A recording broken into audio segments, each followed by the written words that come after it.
दूसरे पॉइंट की बात करते हैं। दूसरा पॉइंट हमारा होगा क्या, विभवांतर, जिसको अंग्रेजी में कहते हैं क्या, इलेक्ट्रोपोटेंशियल डिफरेंस।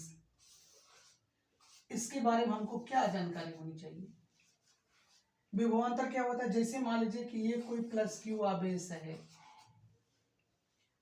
और मान लीजिए एक बिंदु हमारे पास ए है और एक बिंदु बी है। जब किसी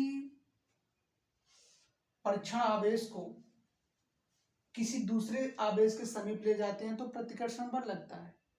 क्यों? क्योंकि जो परीक्षण आवेश होता है वह पॉजिटिव होता है।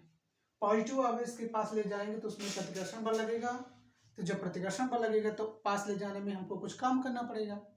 देखिए मान लीजिए कोई परीक्षण आवेश Q0 है, उसको A तक ले जाएं तो इसकी वजह से कम प्रतिकर्षण बल लगेगा। लेकिन अगर हम A यहाँ तक ले जाएं, A तक ले जाएं और ज्यादा लगेगा। तो इसलिए एक इसका विभव क्या हो जाएगा, A वाले का विभव ज्यादा होगा और B वाले का विभव कम होगा। इन दोनों के विभव में जो अंतर आएगा वो W/Q के बराबर होगा। इसी को हम लोग बोलते हैं क्या, विभवांतर। परिभाषा क्या होगी कि वैद्युत क्षेत्र में किन्हीं दो बिंदुओं के विभव में जो अंतर होता है उसे विभवांतर कहते हैं। और सब कुछ दोस्तों सेम होता है। इसका मात्रा भी वही वोल्ट होगा और ये अदिश राशि भी होगी। सारी कंडीशन विभव की तरह होगा, केवल विभव क्या है, दो बिंदुओं के बीच का अंतर होता है, इसलिए इसका नाम विभवांतर रखा गया है। आइए हम अगली टॉपिक पे चर्चा करते हैं। दोस्तों आप एक टॉपिक आपको हमेशा मिलेगा, इलेक्ट्रॉन वोल्ट क्या होता है। इलेक्ट्रॉन वोल्ट क्या होता है, इसको शॉर्ट में ईवी लिखते हैं, इलेक्ट्रॉन वोल्ट। आप जान लीजिए कि हम लोग सूत्र जानते हैं क्या, कि V बराबर W/Q। अब इसमें कंडीशन क्या हो जाए, अगर जो वोल्टेज है उसका मान 1 रख दिया जाए, W को W रहने दिया जाए और Q को जो है, और Q का मान मान लीजिए किसी इलेक्ट्रॉन को ले जाया जाए, तब जो ऊर्जा प्राप्त होगी वो इलेक्ट्रॉन के बराबर हो जाएगी। और एक इलेक्ट्रॉन बराबर होता है 1.6 × 10⁻19 कूलम। इतना होता है इसका वैल्यू। तो W बराबर क्या हो जाएगा कि 1.6 × 10⁻19 कूलम। तो कहने का मतलब एक इलेक्ट्रॉन को, यदि एक इलेक्ट्रॉन को 1 वोल्ट की ऊर्जा दी जाए तब जो कार्य होता है उसे हम लोग क्या बोलते हैं, 1 इलेक्ट्रॉन बोलते हैं।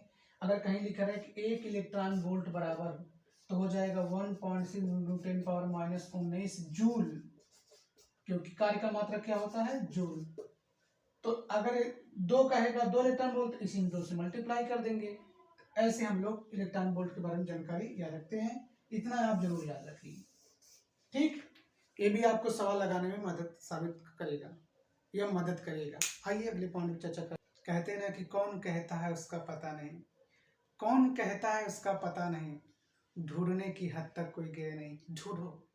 कहते हैं ना कि जिस चीज़ की तलाश होती है वो चीज़ मिल जाती है। तो तलाश होनी चाहिए, आपके अंदर डिजायर होनी चाहिए किसी चीज़ को पाने की, और डेडिकेशन होना चाहिए। जहाँ डिजायर है, डेडिकेशन है, वहाँ सक्सेस है। इसलिए आप पढ़िए, मेहनत करिए, और बहुत ज़्यादा मेहनत करने की जरूरत नहीं पड़ती। एकदम खुले मन से मेहनत करिए। जहाँ पार्टी में बाकायदे जाइए, खूब खाना खिच खाइए, आइए, एक्सरसाइज करिए, पढ़िए, टाइमली रहिए, बिंदास। लाइफ एकदम बिंदास होनी चाहिए, तब आप देखिए सक्सेस आपको जल्दी मिलेगी, टेंशन कम। आइए अगली टाइम बात करिए।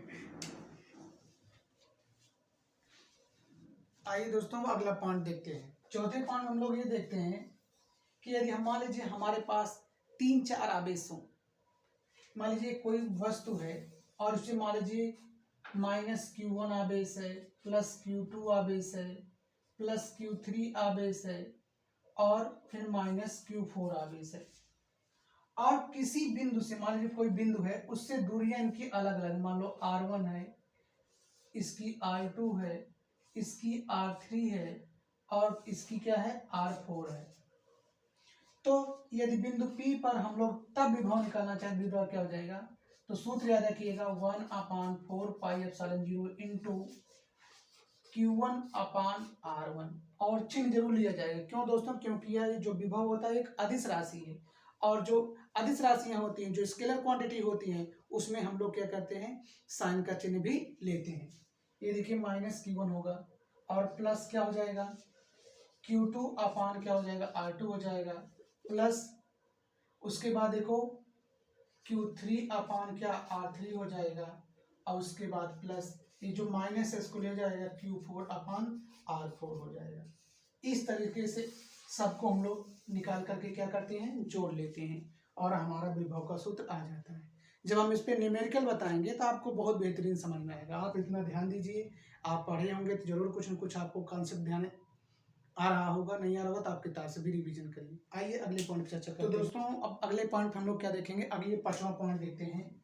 5वां पॉइंट क्या होगा, स्थिर, आप ये देखेंगे कि स्थिर वैद्युत स्थितिज ऊर्जा। ठीक, इसका सूत्र क्या होता है, इसको U से प्रयोग करते हैं। U बराबर हो जाएगा 1/4πε0 इंटू Q1 Q2/R। ये सूत्र आप याद रखिएगा। और स्थितिज ऊर्जा का मात्रक हमेशा क्या होता है, जूल। इसका मात्रक भी क्या याद रखिएगा, जूल। आइए अगले पॉइंट पे चर्चा करते हैं। आइए अगले पॉइंट चर्चा करते हैं। हमारा 6वां पॉइंट हो जाएगा दोस्तों क्या, कि समविभव पृष्ठ।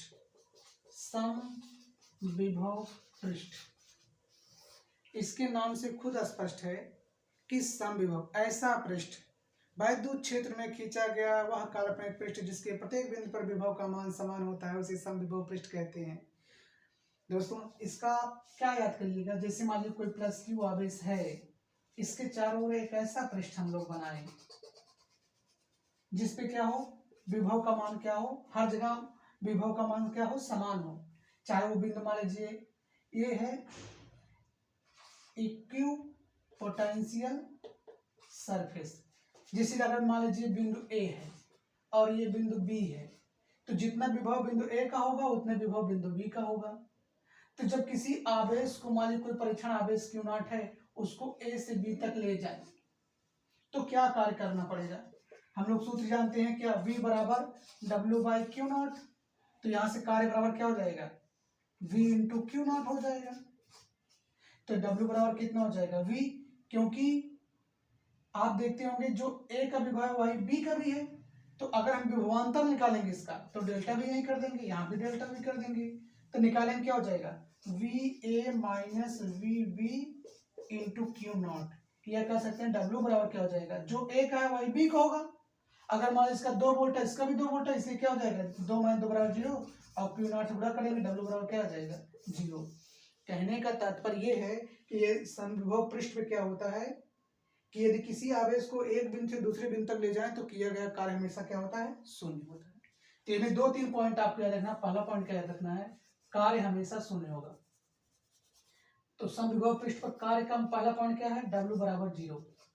किसी आवेश को एक स्थान दूसरे स्थान तक ले जाए, कार्य बराबर क्या जाएगा, 0। दूसरी बात हम लोग क्या याद रखेंगे, जो समविभव पृष्ठ होता है उसमें वैद्युत बल रेखाएं सदैव उसके लंबवत होती हैं, हमेशा उससे क्या होती हैं, लंबवत होती हैं। तो दूसरा पॉइंट क्या है कि जो आप याद रखिए, जो वैद्युत बल रेखाएं होती है, वैद्युत क्षेत्र तीव्रता होती है, वो हमेशा लंबवत होती है। और तीसरा पॉइंट क्या याद रखिए दोस्तों, जो सबसे खास है कि समविभव पृष्ठ पर विभव का मान हमेशा क्या होता है, बराबर होता है, मतलब इक्वल होता है। क्या इक्वल होता है, विभव पोटेंशियल समविभव पृष्ठ के प्रत्येक बिंदु पर विभव का मान क्या होता है, समान। आइए अगले पॉइंट पे चर्चा करते हैं।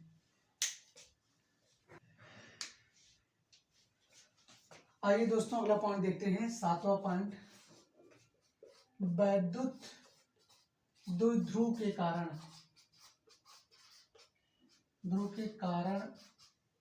उत्पन्न वैद्युत विभव।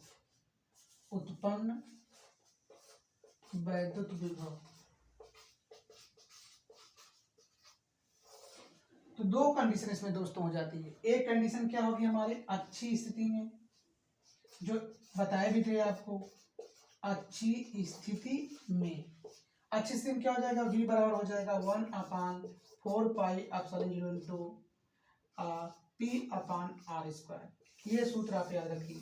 दूसरा क्या हो जाएगा, निरक्षी में, निरक्षी स्थिति में, निरक्षी स्थिति में हो जाएगा दोस्तों, V बराबर क्या हो जाएगा, 0 हो जाएगा। इस तरीके से आप इतना याद रखिए, आपको सवालों में भी मदद मिलेगी। आइए अगले पॉइंट की ओर देखते हैं दोस्तों। अगला पॉइंट की ओर देखते हैं। हमारा 8वां पॉइंट होगा, वैद्युत क्षेत्र में यदि कोई वैद्युत द्विध्रुव हो और वैद्युत क्षेत्र में स्थित हो। वैद्युत द्विध्रुव क्या होता है, मेरा पहला वाला वीडियो देखिए, चैप्टर 1 वाला, उसमें आपको बताएंगे कि वैद्युत द्विध्रुव अगर वैद्युत क्षेत्र में स्थित है तो उस पर क्या काम, कितना काम होगा, उसकी स्थिति ऊर्जा क्या होगी। तो आप याद रखिएगा, अगर यू थीटा बराबर -PE cos थीटा, ये सूत्र आप याद रखिएगा। और इसी के साथ दोस्तों जो है लगभग इसमें सारे सूत्रों को मैंने कवर किया है। अगर आप इतना याद रखते हैं तो आपको सवाल लगाने में और थ्योरी समझने में कोई दिक्कत नहीं होगी। मेरे इस चैनल को दोस्तों अपने और दोस्तों तक साथ फैलाइए, मेरे चैनल को सब्सक्राइब करिए और मुझे प्रोत्साहन मिलेगा। मैं आपको बहुत अच्छे और भी चीज़ें बताऊंगा जिससे आपको सारी जानकारी मिलती रहे और आप अपने जीवन में अच्छा बनते रहें। जय हिंद साथी।